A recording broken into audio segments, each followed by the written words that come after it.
The Persecution of Obedience by Ernesto Joseph Sandoval. Melody produced by Greg Mason. Paul was not persecuted for abandoning the faith.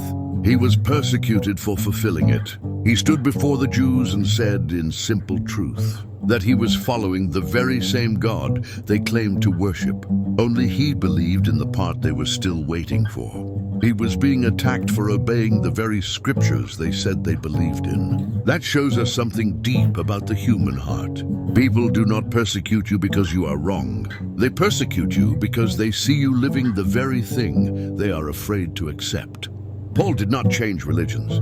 He continued in the same hope that Israel waited for. He simply recognized that the Messiah had already come.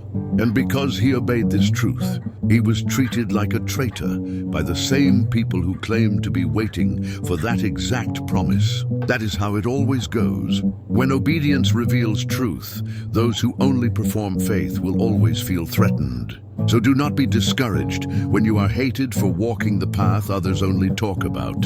If Paul was persecuted for fulfilling the faith, and Jesus was crucified for being the fulfillment of the faith, then do not think it strange when your obedience stirs the same reaction. Sometimes the clearest evidence that you are obeying God is when the religious become uncomfortable. Acts 24:14. But this I confess unto thee, that after the way which they call heresy, so worship I the God of my fathers, believing all things which are written in the law and in the prophets.